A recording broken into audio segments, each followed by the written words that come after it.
I'm John. I'm Rob. And this is the Mint One podcast, where we talk all things NFTs and the rise of blockchain gaming. So Rob, we have a very special guest on episode 34. We do. Brian Trunzo, the Metaverse Lead at Polygon Studios. Let's get into it.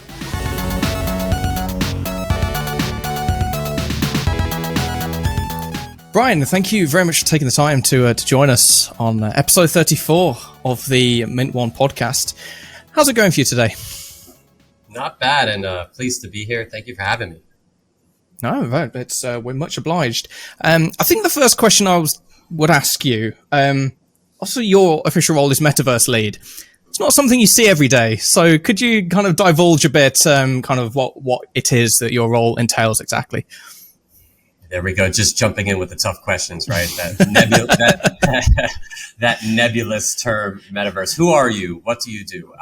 No, but Metaverse Lead is the title. I sit on the Polygon Studios team. The Polygon Studios team being the advisory arm of Polygon vis-a-vis blockchain-based games, open decentralized metaverse, NFTs more generally. We're broken down into two rough divisions. That's gaming and entertainment. Both of those divisions being quite elastic, right? The term gaming and the term entertainment becoming blurry as things become more immersive over time. But my job, specifically Metaverse Lead, I sit on the entertainment side of things. And I work with large IP holders who are looking to navigate developing Web3 programs, working with those developers who are building on the Polygon blockchain, of course, and also working with those native developers, those who are developing Web3 dApps, virtual worlds, or anything that converges the physical with the digital, right? That understanding that the metaverse is this endless convergence of our digital and physical selves. Working with them to help onboard into the technology and then moving them over to the customer support function of Polygon Studios. So that's a little bit about my role and how it sits under the Polygon Studios banner. Interesting. That's, I know from I saw this, I think yesterday, the rise in dApps on the Polygon network has been, incredible. I think I had written down that you're up 400% this year. And in November, you had around 500 dApps. And now you have around 37,000. Is that right? Well, the 37,000 is right. As far as we can tell, it may be actually more than that. We're not 100% sure of that. We're 100% sure that that's the floor. That's the lowest that it possibly could be. Yeah. So it could be more. And also at the time of airing, it may be over 40,000 at that time. Wow. The November number, that I'm not sure on. I think we had more than 500 deployed in November. I joined in December. And we definitely had thousands in December already. Yeah. But yes, the BD team has been hard at work. Yes. A lot of growth in the last 8 or 9 months. Yes. Yeah. That's crazy. So I want to come in with a hard question straight away. So I'm sure you get this all the time because you have the word metaverse in your job title, which is a word everyone's kind of scrabbling to define. You sort of defined it in your introduction, but if you were to give an elevator pitch on what the metaverse is it that sort of physical and digital convergence, or what are you thinking on that front? That's sort of the way that I describe it as a headline, as a soundbite, right? So I guess that would be the elevator pitch. But to go a step further, let's imagine we're on an elevator that's going 20, 30 stories, not just 2 or 3 sure. stories, right? You have more than 5 seconds, maybe you have 30 seconds. I myself am a Matthew Ball disciple. I make no bones about that. He won me over hook, line, and sinker with all of his writings, most recently in his book that he just published last month. The metaverse, and I think there's like a colon there, who will make it, who will define it, like something like that. Fantastic book. If you haven't read Matthew Ball's writings, you should read them, not just the hosts here, Robert and John, but everyone who's listening. But the way that he goes on to define the metaverse is something along the lines of a patchwork of infinitely scalable virtual worlds that are persistent and synchronous, whereby one can go to engage in recreation, professional activities, and the like. So he lays out a framework of 8 points that make up the open decentralized metaverse in his mind, ranging from hardware straight through to user behavior. And underneath there is networking, compute, interchange, interoperability, all these key ideas of what makes up an open decentralized metaverse. And that is the ideology to which I subscribe. Okay, cool. Okay. I think in our, just on that note, in our recent, you recently did a short interview for NFT Insider, and I noticed that the way I was phrasing my questions was talking about metaverses, and your response was using the singular, the metaverse. So I was wondering, obviously underneath the Polygon umbrella, you've got, numerous of the biggest metaverses in today's where, you've got Decentralization, you've got Sandbox and plenty of others. So going back to how you answered the questions where you kind of talked about a singular metaverse, do you envisage deeper interconnectivity between the various metaverse projects built on Polygon? And if so, how do you think in your role you might help to facilitate that? In a word, yes, I do envision that personally. I'm a macro level technologist at heart. I am not a technical builder, so I will not be the one who is leading the charge in terms of developing interoperable decentralized applications to create those bridges of interoperability. We act as sort of the plumbing and the framework, and those dApps who are developing on chain with the technical expertise, they're the ones who will be building. But yes, I do believe that we will have a future whereby bridges will be made that interconnect decentralized applications, virtual worlds built on Polygon, but also outside of Polygon. I personally subscribe to the ideology that even these closed beta verses, that's a term I've been trying to meme into existence to describe these walled gardens, mostly video games, of course, the Robloxes, Fortnites, Minecrafts of the world. I do think that there will be bridges between those worlds as well. Now, how stringent will the control over those bridges be? Will it be one-way traffic, meaning you can export out of the game, but you cannot import into the game, things like that? That I do not know. That will sort of shake out over time. And I'm of the belief that it comes down to user behavior. If the users want it, I believe the developers will grant it to some extent. That might take years and decades even. But yes, I do believe in a fully interoperable metaverse, and I do think it will take a very long time to get there, but that we're off to a very good start. No, I agree. It's interesting. So I want to sort of spin that on its head a little bit. What do you think at the moment is the biggest threat to Web3 and the metaverse taking shape in a way that we would hope it would, take shape? As people that work in Web3, we obviously have a sort of vision for it. What do you think is a threat to that right now? I think a threat to it is a completely closed, singular metaverse where there is one actor who is in control. If you are a fan of Ready Player One, the Oasis, it's as if, IOI owns the metaverse, right? And that, for public policy reasons, I think would be an awful idea. If the users do not actually own their assets, they're, licensed and left in a centralized ledger. They have access to those items within a closed world. And that closed world is pumping to them an algorithm of information to influence their opinions and ideologies. This idea that an extension of Web 2 into what would be some sort of, excuse my French, bastardized version of Web 3 if it's centralized and controlled, right? That is for policy reasons something that I personally would not like to see. So I think that would be the one thing that I would advise against is anyone pacing towards this singular centralized version of a metaverse. Now, that being said, I do think that there will be walled gardens worth living in and worth recreating within.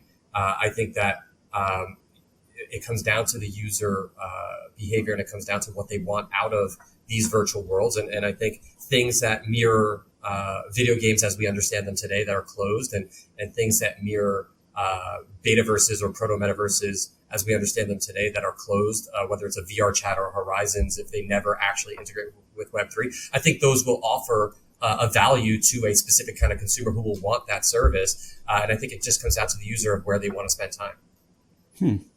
Yeah, that makes sense to me. I think on that point, obviously Facebook was kind of the big monolith of Web 2. And they have entered the VR space with, of course, they purchased Oculus, and now they have the Metaquest 2. They have Horizon Worlds. They're increasing their NFT support on both Facebook and Instagram. What are your thoughts towards their increasing presence in the Web3 space? And do you think they'll be able to reach the heights that they did in Web 2?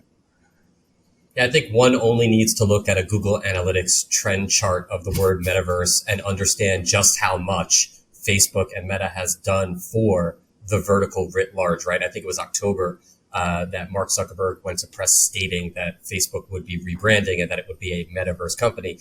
And that chart, you can't even call that chart a hockey stick. That's just like a stairway to heaven, really, that just kept going straight up in terms of how popular that term became. So if from a very rudimentary, reductive metric, we just measure, the influence of Facebook and Meta on the metaverse based off of bringing attention to it, positive or negative or neutral. I think they've already done their job, right? They've brought great attention to this emerging vertical. Now, whether they will be one of the great winners of Web3 or not, I think it's too early to say. I think their intentions so far have looked fairly pure in terms of research and understanding, from the Novi project straight through to their integration with Polygon, which has been a fantastic boon to our business, of course. It has seemed very pure and that their incentives are in the right place. And I think the reason why, if I'm to hypothesize for a second, is that, they're students of history, right? They're a founder-led org. Whether you like the founder or not, that's a personal opinion, but it's a founder-led org the founder is extremely passionate, extremely intelligent, and has been a student of history. He saw that the winners of Web 2 weren't necessarily the winners of Web 1. And I think if you were to talk to him, I've never talked to him, so I have no idea, but I would imagine if you talk to him, he would probably say the winners of Web 3 may or may not be the winners of Web 2. And it's up to us to continue to excel, because if there's one thing that's certain, it's that technology is unstoppable. So, hats off to them, and I applaud them, give them nothing but the biggest praise and kudos for navigating this very scary terrain, right? Web3 promises to disintermediate and disrupt everything, right? So incumbents beware, Web3 is coming for you, right? Like there's this crypto anarchic way of phrasing that, right? But I think at the end of the day, it's a little bit more nuanced than that. And I think that some of the winners from Web 2, particularly those that are founder led, they're learning from the lessons of history and looking to integrate with Web 3. We've definitely seen a real influx, particularly in the last 18 months, of Web 2 talent. The builders of Web 2 really moving over, your Justin Can, we've seen Jack Dorsey is working in it. There's been so many that have moved over. And then Mark Zuckerberg. I end up writing about Mark Zuckerberg all the time, even though I try not to, just because he's so prevalent in anything happening online. And I feel as if he's, at the moment in the media, he's always been a bit of a, well, not always, but in the last couple of years, he's been a cartoon villain. People just love to pin things to him. However, there is one concern I have about him going into Web3, and that is kind of what you discussed as one of the biggest threats, and that is he seems to be inclined to build walled gardens. And that would be a concern of mine if he were to play a significant role in Web3. Do you think that perhaps he's learned from what he's done in Web 2, although he's had such success, it'd be difficult to learn from any mistakes, I think. But that would be a concern of mine, is that he would try and make it a walled garden.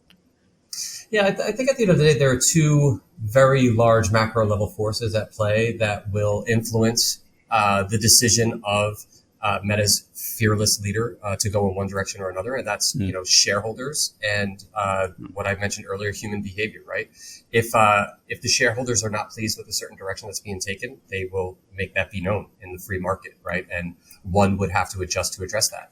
And another factor acting alongside that, the human behavior part, if there truly is this genie out the bottle moment, which I subscribe to, I believe in that, right? I do believe that our children and our children's children will look back at us and say, wait a second, you spent 10,000 hours playing the Final Fantasy series from Square Enix and you owned 0 things within that series. You have nothing to show for that. I think that will be a mind-breaking thing for future generations. 100%. And if I'm correct in saying that, or even close to correct, if there's any truth in that whatsoever, I think, user behavior will tip the hand of the incumbents for them to be even more exploratory with Web3 technologies. So, while a single person with as much wealth and control as a Mark Zuckerberg may have the ability to sway markets and influence opinion, I do think at the end of the day, there is a check and balance, and that's the users, that they will actually be the ones in the driver's seat. Now, that might be a romantic thing. That might not actually be true. I may be dead wrong on all of that, but that is what I believe. Yeah, speaking of kind of user power in the Web3 space, the reception towards NFTs and Web3 by the majority of the traditional gaming audience up to this point has been mostly negative. Let's be honest. And the gaming community at large continues to harbour quite strong feelings towards the Web3 space. So how do you think we as an industry should tackle the topic of kind of bringing people around to the idea of Web3 and onboarding them into the space? Do you think it's an inevitability, or do you think we need to be taking particular actions to move it along? I think a lot of it has to do with education. I think there's a steep learning curve to what Web3 is. People forget why we're doing this, like what decentralization is all about. And a lot of the cringe and toxic aspects of Web3, and I'm not here to be ignorant and to have a blind spot, right? Like there are some very toxic aspects to Web3 in terms of the way that people promote scams and look to engage in pump and dump behavior. There's lots of opportunities out there, and it paints an ugly picture, and it's easy for the media to report on it, and it's easy to turn off popular sentiment, right? People can rally against it, and people have to some extent. I think what's important here, and the CEO of Polygon Studios, Ryan Watt, he's gone on record saying this quite a bit, and I couldn't agree with him anymore. It's not mutually exclusive. It's not Web3 versus Web2 or NFT-based games versus video games, right? Web3-based games, blockchain-based games, is a subsection of, and will continue to be a subsection of, the wider gamut of games, right? We're not trying to cram it down anyone's throats, right? Like you have to engage in purchasing NFTs within games. That's not what we're here to do. Not as a studio associated with a blockchain or anyone who's building within Web3 writ large. So I do think it's a matter of education. I think it's a matter of crossing the chasm and developing really beautifully designed, thoughtfully considered, easy to use, slick UX, UI, decentralized applications and games that are so good, it makes a gamer want to play it, right? The game needs to be fun first. It needs to be easy to use second. And then third will come any sort of killer application of NFTs therein, I think. So that was a very long-winded way of answering your question. I hope I got to the actual question there. No, you did. So, I mean, gaming is obviously at the heart of what I do, and I do think one thing that really resonated is earlier when you were saying that you think the next generation is going to just be shocked that we dumped so much time into something without anything to show for it, and I think that's true. I also think with gaming, onboarding is, particularly blockchain gaming, onboarding is the real barrier that we need to get through. But I think one of the questions I'd like to ask you is what you see as a misconception from again, I don't want to make this tribal. I don't want to put it Web 2 versus Web 3, but there obviously is a bit of tribal warfare when it comes to gaming at the moment on whether there should be NFTs integrated or not. And I wonder, have you noticed any sort of common misconceptions about what the metaverse is, what Web 3 is, and perhaps you could correct them if they were to ever click this video, which they won't? I think a part of it, I think it really goes back to that education part, right? Over the course of the last 20 or 30 years, as the video game industry hockey sticked into, the echelon that it's in today in terms of the amount of revenue that the video games industry draws yearly, video game developers have consistently introduced mechanics into their games that have enriched themselves and made for a worse user experience. Or maybe they haven't done that, willingly. Maybe that wasn't the intention, but there is certainly a sentiment among some gamers, at least, that has been the case. And there has been a mentality among some gamers that anything that a game studio or developer or game puts into the game that the studio, game, or developer is excited about must necessarily mean that it's bad for the gamer, right? In some sort of way, pay to win, loot boxes, not all that verifiably random mechanics within games that seem like there's something else going on there. Anyone who's played FIFA and has been up, 2-1 in the 45th minute or 90th minute, and all of a sudden a miraculous goal is scored, knows what I mean by this seemingly not all that random gameplay. I think that the gamer has this defense mechanism against the studio developers, publishers, and games that make it such that they see that these entities are excited about NFTs and they're wondering to themselves, how is this bad for me? And I think there is this like hard, jagged edge this callousness that gamers have developed around this concept that has made them sort of hesitant to get excited about NFTs. And I think that's okay. I think over time, if NFTs are as cool as we think they are, and if Web3 is as powerful and as revolutionary as we hope them to be, that'll change over time. What's the rush? I'm not in a rush. No, I agree with you. And on that point, one of the largest or one of the biggest topics in the gaming space at the moment is, or has been for several years, is, as you touched on, it's the loot boxes. It's the kind of, I don't want to say shady mechanics, but things don't seem quite right. And as a larger picture, microtransactions, we saw this most recently with Diablo Immortal. It by all metrics has been a successful game, but was critically panned for its implementation of microtransactions and being at its core a pay-to-win experience. How do you think metaverses and Web3 will change the microtransaction space? That's a very open-ended question. But obviously, on the gaming side, do you think pay-to-win will continue to be an issue? But on the kind of the metaverse entertainment side, how do you view microtransactions playing a role in the space? Yeah, I used the term romantic earlier, and I'll use it again to describe my ideology on gaming and NFTs. And that's to say, what's most important for me personally is property rights and identity. And, taking that as the guiding North Star of where I personally think NFTs are most interesting within games. That's incentivizing human behavior to quest and to go on scavenger hunts and to become super loyal fans of certain IP through verifiably, immutably owned assets on a blockchain. So property rights.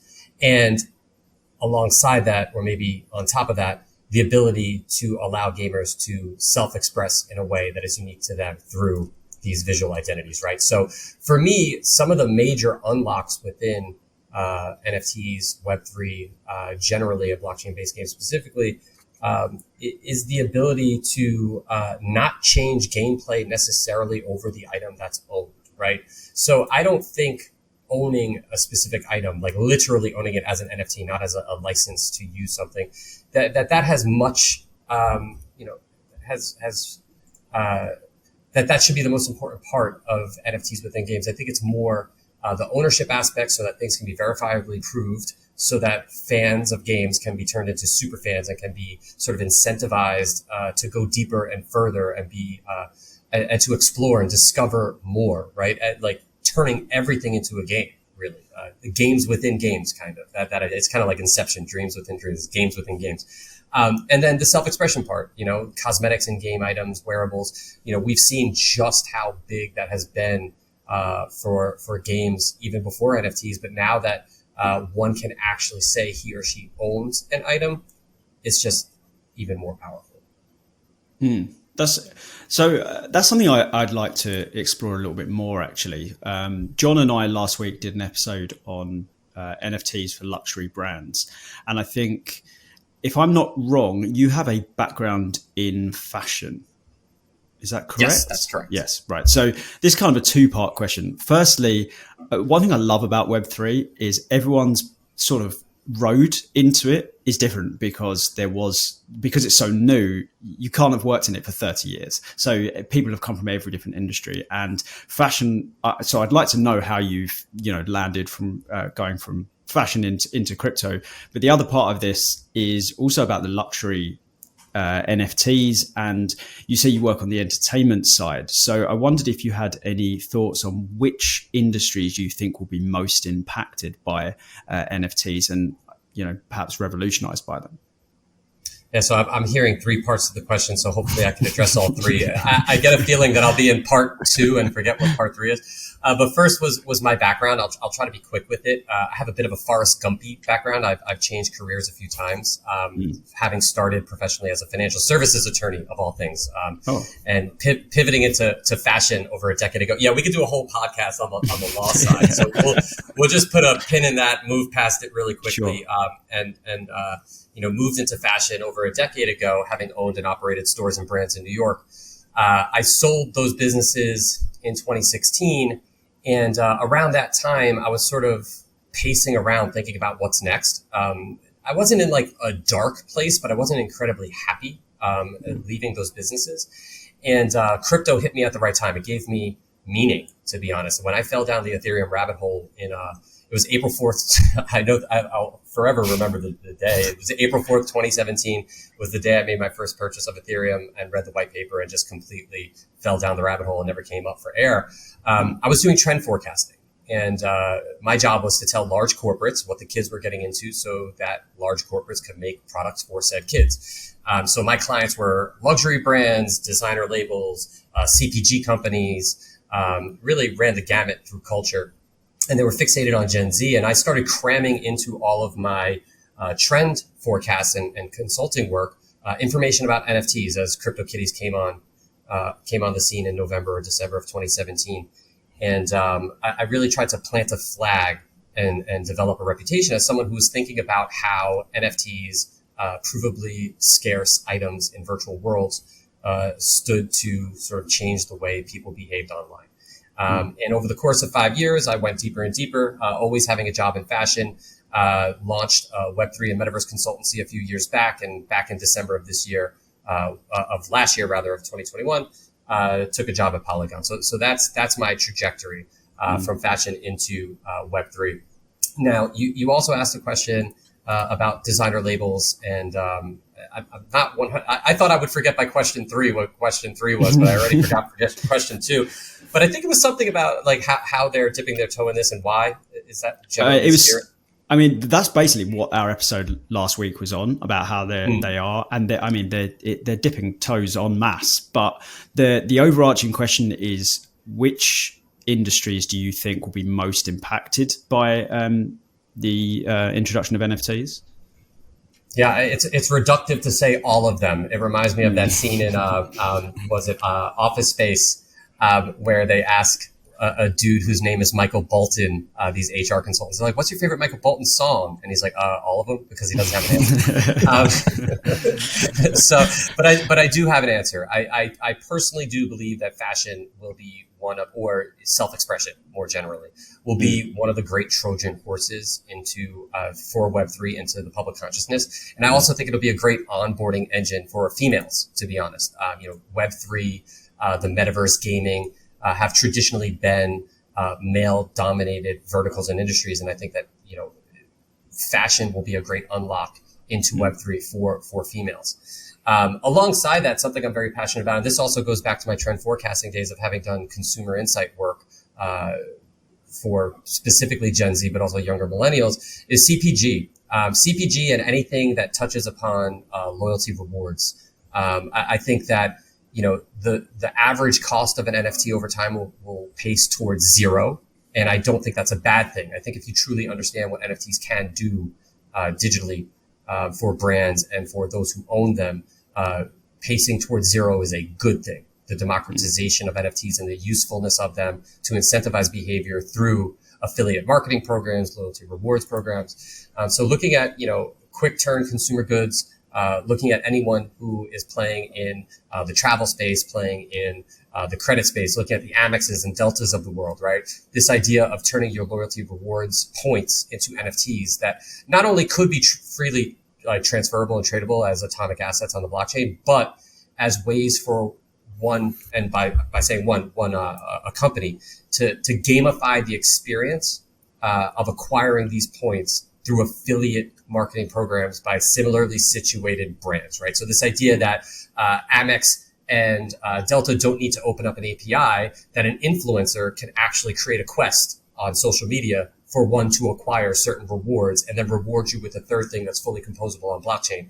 That to me is an incredible unlock and just it's sort of like a mind-blowing thought exercise of where this could go, this idea of questing through NFTs, through loyalty rewards programs. So the industries, so to answer very directly, the industries that I'm very excited about is anything that plays into self-expression and anything that plays into incentivizing human behavior, specifically loyalty rewards. Awesome. An industry myself and Rob spoke a decent length about last week was the watch industry. Rob, you're a fan of Frederick Constant. They released a watch that gave you an incredible amount of perks. If you purchase the NFT for it, it was like you get to be a collaborator on a future design, you get early access to future watches, etc., etc. And we basically got to talking about how brand loyalty will change in Web3. So, you know, if I purchase a Rolex or a Ferrari or whatever, unless I have like an intrinsic love for that brand, and I always have done, there's not much sense of brand loyalty there. It's, hey, I own this cool, you know, pair of sneakers or this cool phone or this cool watch, but it's not, I'm a dedicated fan of, you know, this sneaker brand or this watch brand. How do you think that brand loyalty schemes will help to kind of reignite the idea of brand loyalty between consumer brands and their purchasers in the Web3 space? I think a lot of it has to do with being top of mind through creating immersive experiences, right? You know, I personally, you know, I'm an Amex card holder, but I don't think of Amex all day, every day. I'm not out there incentivized to quest on behalf of Amex to become a deeper fan of the product. But through Web3 devices, if they were able to incentivize me in a different way and I became more captive to their brand, not in a negative, pejorative way, not captive in a bad way, but like if they were more top of mind because I was engaged in what is essentially a game, right? It all goes back to that word game. I think that is the win for their brand to unlock a deeper experience for me and for me to engage with their brand in a more meaningful way. So it's not necessarily about onboarding new users into your brand, although through affiliate marketing programs, that could be the case, right? There could be a popular influencer who develops a quest for one to go out and do certain things that involve Amex and Delta and Ferrari and Rolex and whatever brands we've already sort of brought up in this discussion. So that could be an on-ramp to new users. And I think that will happen over time. I think it'll happen in media as well, as omni-media, transmedia becomes a thing where publishers and studios start to place IP in different places simultaneously. I think there will be a game element to actually consuming media.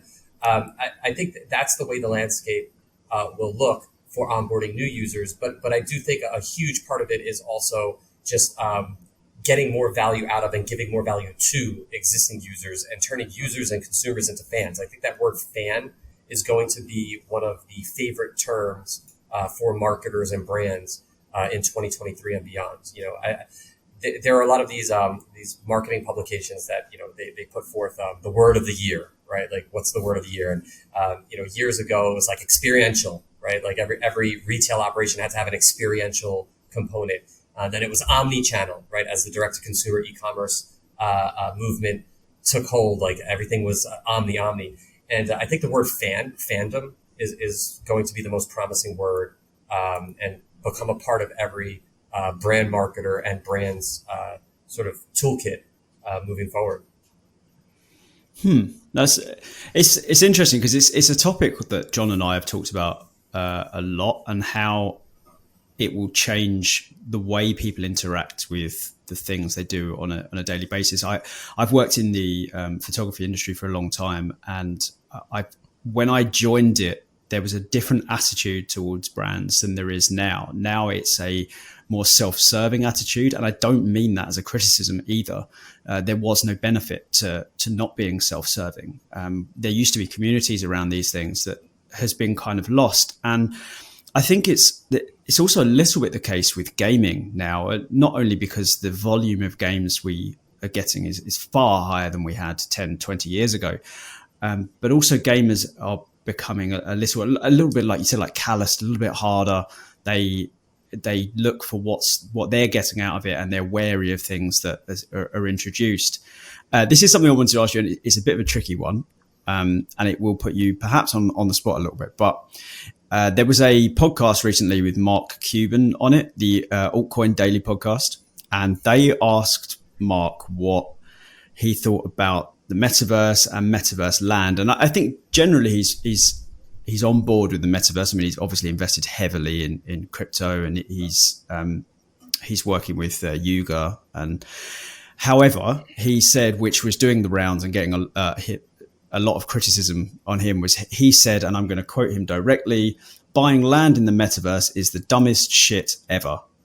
And so I was I thought I'd get your comments on that and what you make of that. It is exactly how it sounds, by the way. I've not, gerrymandered his words. That he means it exactly as it sounds. Well, without context to the rest of that interview, I can't imagine why he said that, right? Aside from the fact that he truly just believes that, like, in general. I'm not here to support that point of view. I'm here to give it more nuance. I think any digital asset that promises economic activity to be created on that asset can be monetized. Now, I think the hyper financialization of everything, where it's like, here's a thing, let's associate value with it, and give it no actual value. It's just like, here's a thing, right? Build something. Maybe that's a bad idea, right?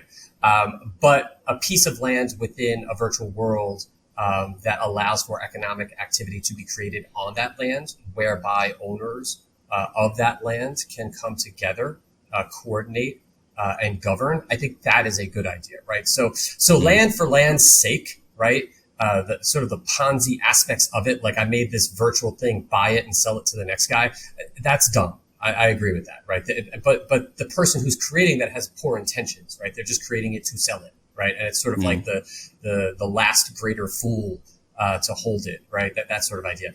But if value is accruing to these digital assets and people actually creating upon them, and they're coordinating in such a way. Let me give an example of how my mind was captivated in 2017 when I first heard about Decentraland. To give an example of how I see value accruing to these lands beyond simply assigning value to them.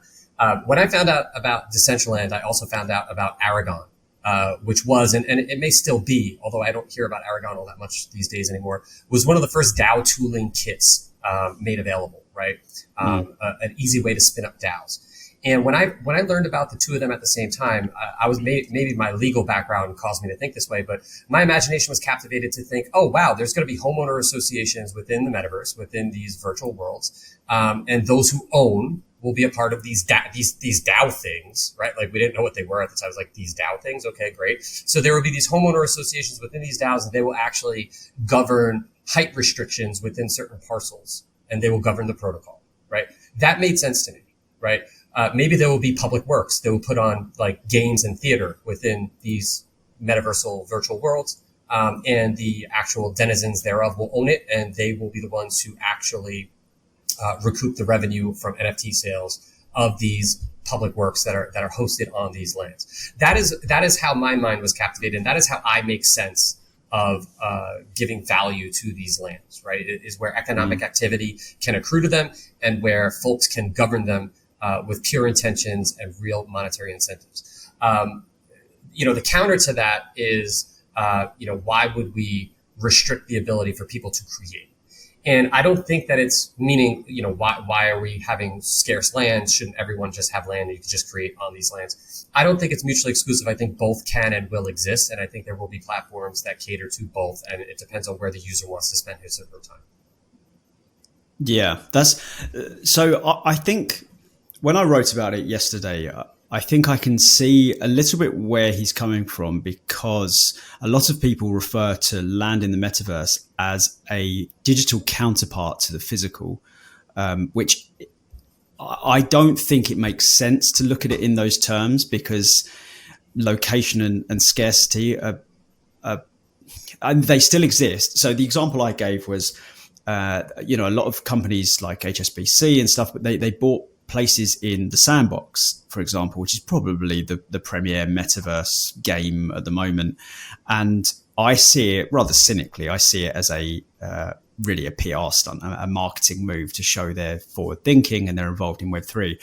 but that's really the only way I can see that there is value in current metaverse land, is where there is obviously a finite space around player hubs in the sandbox, and people are buying it, and it's valuable because you are where a lot of people are, which is why, real estate in New York, in London is so expensive, because you're so close to where lots of things are happening and lots of people are. Where I think in the metaverse and in blockchain games, land is less relevant unless it has intrinsic perks, which in games it often does, staking or various tools like that. So do you think it's inaccurate to call metaverse land, to draw that comparison with physical land? Do you think that's where perhaps the contention is? We always have a habit of going towards the skeuomorphic when we design things, right? So this idea of like location from the physical world, whether it's retail or any sort of commercial use, or just, desirable plots of residential spaces. Like, obviously that's the first instinct for the digital world because it's what we know. I think, time will tell whether that translates. I think what's more interesting and what's a better way of looking at this is, as opposed to, actual physical or digital proximity, is more like proximity of mindshare and like-minded individuals coming together in certain areas to coordinate and create, right? Far more valuable than opening up, in my mind, right? Reasonable minds can differ. Far more valuable than opening up a metaversal retail operation next to Porsche or Ralph Lauren or a big consumer brand. Is banding together with like-minded people, whether it's through fractionalized ownership of a specific parcel or just, adjoining or conjoining parcels within a virtual world, to create experiences together that sort of compound value, right? I bring value, you bring value, we're like-minded, we build together. It's less like, oh, there's a really great mall and there's a few anchor tenants here. I need to be next to those tenants. I think it's more finding like-minded individuals and creating pockets of influence. I think that is a better way to think about why certain pieces of land throughout the metaverse could continue to gain value. Okay. Just to throw the discussion to a completely different topic. The whole concept of decentralization tends to kind of ebb and flow in the Web3 space. I mean, I've gone on record on this podcast before to say that I don't think Web3 can fully live up to the potential we dream of it if it's a entirely decentralized space, and I think there still needs to be some central aspects to it. What does the decentralization mean to you, Brian? Yeah, I think decentralization for me, the most important aspect of it is removing rent-seeking middlemen that, and I don't say that in like a really nefarious, like negative way, right? Being a middleman isn't necessarily a bad thing, but removing unnecessary rent-seeking middlemen that do not bring the most value to any given vertical or situation, and giving that value back to the owner of assets and to the people who are actually transacting, right? So it's really drawing more efficiencies into the global economy and sort of removing rent seekers. I think that is one of the most interesting parts of decentralization and sort of what strikes my crypto anarchic characteristics the right way. I'm open-minded about it. I don't think everything can or should be decentralized. I think there are some things where having centralization makes sense. Decision makers who are held up to a standard, who, if they fail to live up to that standard, can be removed.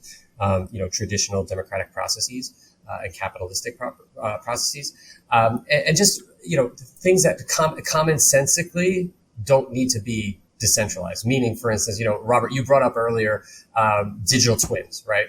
I got into this conversation a couple months back about, every piece of real estate in the real world is going to have an NFT associated there with. Now, that may or may not happen. Sure, whatever.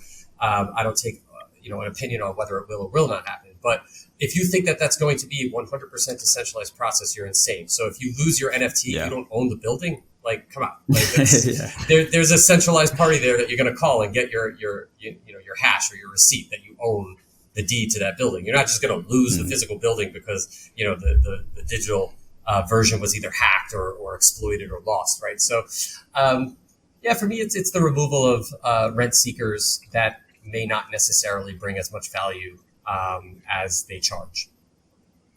Okay, no, that makes sense. That makes sense to me. Again, just to switch it up a bit, you mentioned there about holding these where there have to be centralized elements in Web3. You'll have these people that will be held to certain standards. Of course, recently we had the Open Metaverse Alliance for Web3 that was formed. Of course, Decentralization and the Sandbox are two of the founding members. How do you, or how does Polygon view organizations such as OMA3, and what impact do you think they can have to help drive for the future of an open metaverse? Yeah, a little bit of alpha, but not really alpha because it was formally announced months ago. But months in crypto are like dog years, right? So, the public consciousness may not remember. But earlier, I was waxing poetically about Matthew Ball. Matthew Ball had written a series of essays, The Framework for the Metaverse. He turned them into NFTs. He sold them. And FWB, Friends with Benefits DAO, they put together a party bid to buy that NFT. But someone at Polygon, a whale, if you will, from the founder's office of Polygon, ended up winning that auction.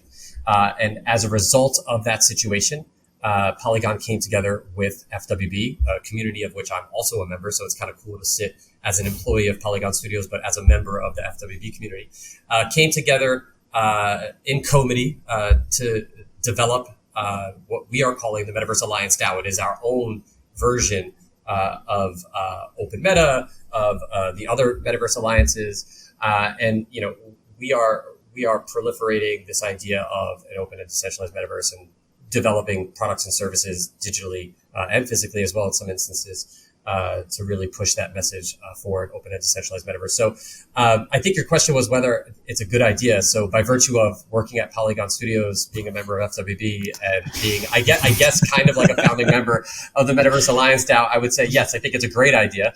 And I think that there's no shortage of institutions, DAOs, or any sort of entities, however they're structured, no shortage of them necessary to actually band together and push this message of why we should have an open and decentralized metaverse, which was the first thing we started this conversation on about an hour ago, the open decentralized metaverse. That's true. I want to ask something a bit more direct about Polygon. So Polygon is one of a handful of Web3 ecosystems that I particularly like and follow. But you've talked again. I'm going to have to do it. This is going to be a 2-part question. So we'll try and remember. Just don't lose your power. No, I know. I have no control over that. I'm worried about that. So the first half of this question is, why do you think people should throw in with Polygon? If they were, they're browsing to build their DApp or their game, or they're looking at just integrating themselves as a user into an ecosystem, why should people throw in with Polygon? And the second half, I'll make it really short so we don't forget, is do you think it matters that much if interoperability becomes as big as it looks like it will be? Yeah, so maybe working backwards on the interoperability side, and then getting to the easier part, why Polygon.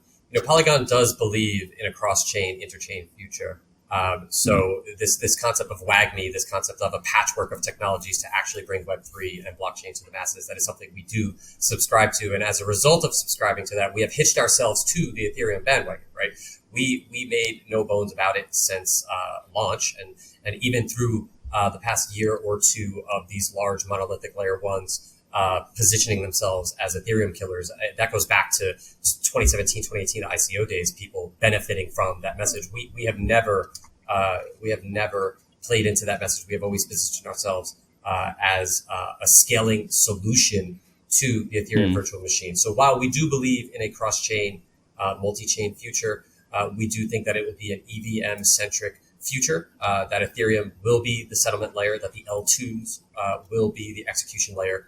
And as opposed to positioning ourselves as a monolithic piece of technology that is potentially there to solve everything, right? Like it's just one piece of technology. We have shown a consistent ability to pivot into new technologies and position ourselves as a solutions provider, right? So people often forget that, Polygon didn't launch on proof of stake. We launched on Plasma. And as a better technology was developed, we moved into proof of stake. And then over the course of the last year or two, as ZKs really began to show their promise, we acquired over $1 billion worth of ZK technology, now having open sourced our ZK EVM and moving that towards testnet. Maybe by the time this airs, we may be in testnet. That's how imminent it is.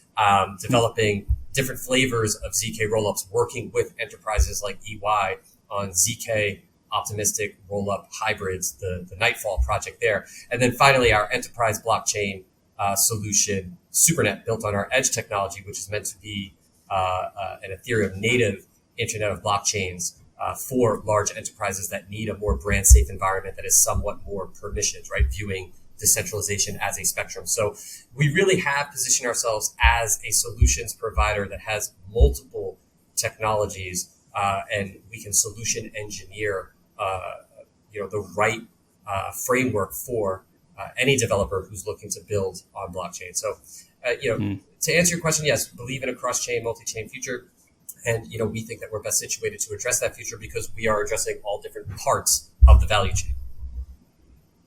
Awesome. Okay. I think probably the last question from me, and I'll keep it short as I can. Firstly, the ETH merge scheduled for mid-September. How do you think that'll impact Polygon, the ETH space, and layer 2s in general?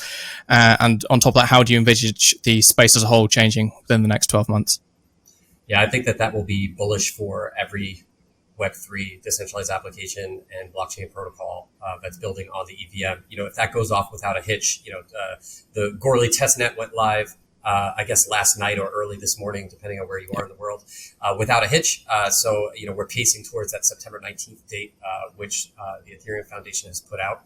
I think that will be a boon for the entire industry. And to crack a joke about the flippening and the merge, it's like maybe the flippening was the merge the whole time. I'm not a maximalist who is averse to Bitcoin. I absolutely love Bitcoin, but I think most EVM maxis or decentralization maxis who view Bitcoin's use case as a storage, the memorialization and transferability of storing value, that value prop having been completed, right? Bitcoin being 99% complete and Ethereum being maybe 60% complete. If that, I think Vitalik said that we're about 55-60% complete. One would view this idea of a flippening where Ethereum becomes the number one blockchain in terms of market cap as inevitable. And there is that joke there that maybe the flippening was the merge the entire time. So I'm not calling for that. That's not investment advice. But I do think that, if the merge goes off without a hitch, as now we all have reason to believe it will, because of the Goerli testnet, that it will be a great benefit to all the layer 2s that are building within the EVM and those who are EVM compatible as well. I like that. I don't think I have any more questions that I want to. I mean, I could ramble on for several more hours, but I don't think in any sort of meaningful dialogue I could contribute. I think we covered most of our points. Oh, I think I agree. I think that was that was a good chat. We covered a lot of topics, and Brian, thank you very much for your time. It was a great chat. Thank you for having me. Yeah, this was wonderful, and I'd be happy to join you guys anytime. So, wonderful. See you next week. All right, awesome. Thank you very much, Brian. See you around. Thank you. Okay, episode 34 is done, and that was a good one. That was interesting. As Brian said just after we jumped off the call, we traversed a lot of land in that. We did, yeah. I think we touched a lot of bases, EVM, brand loyalty, Polygon stance on a whole bunch of Web3 topics. So no, yeah, it was fantastic to have Brian on the show. And very knowledgeable guy, isn't he? Yeah, very, very knowledgeable guy. I wanted to say something about the cat that made an appearance about 5 minutes in. I wanted to come back. The rest of the podcast, I was just waiting for it to return, but it didn't. I couldn't find an opportune moment to speak up about the cat. But I think also noticed he had a Moogle from Final Fantasy on his shelf behind him, which is, I don't know if the people watching this podcast will be able to see, but I've got one as well. So yeah, that was cool. Yeah, he did mention Final Fantasy, didn't he? About 10,000 hours. I wonder how many of those he's actually put in. Sounds like he might have. If we bring him on again, maybe we'll find out. But that was a fantastic episode. Rob, where can we find you?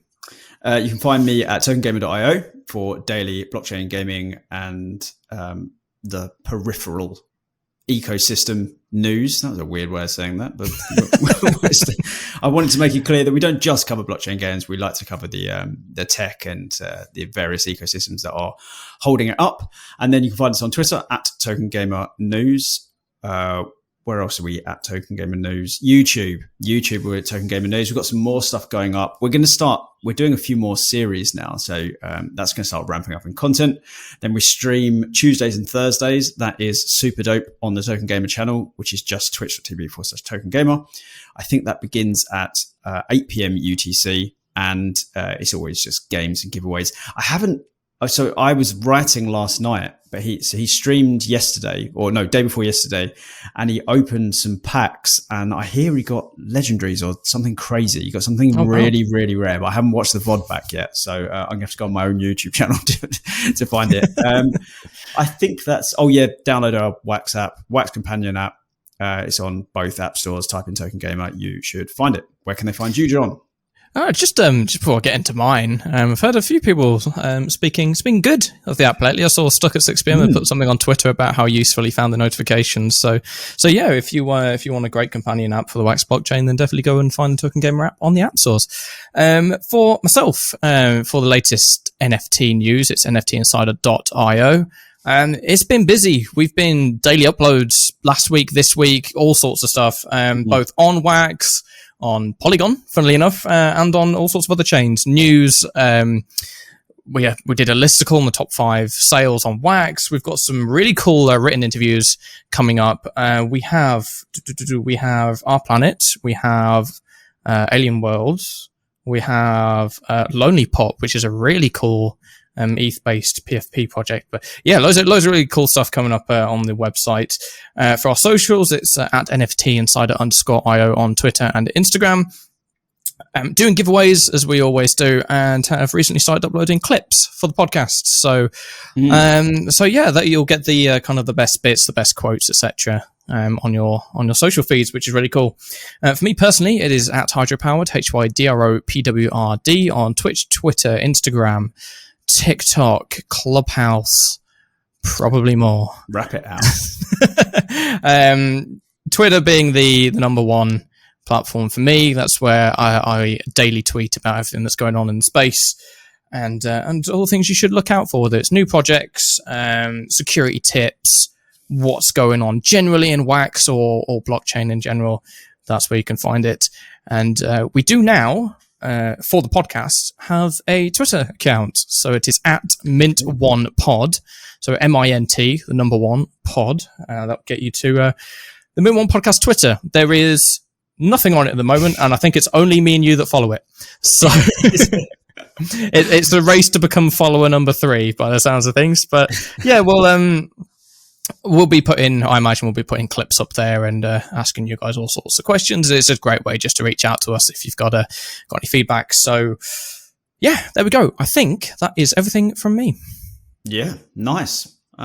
That was good. Good episode. One thing we should probably mention is if things look or feel a little bit different, and they might not, but if they do, it's because we are using Riverside, the podcasting tool, for the first time, because we couldn't work out how to do a video interview with someone in a professional and enjoyable way.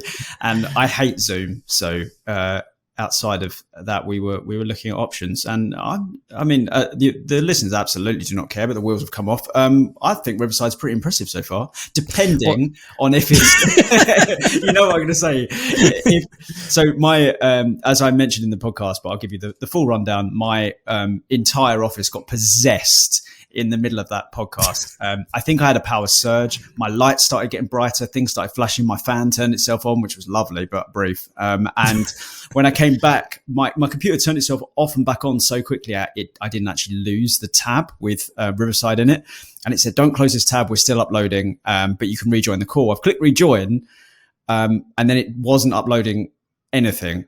Which has panicked me. But this is redundant, because if you're listening to this, it means we found it.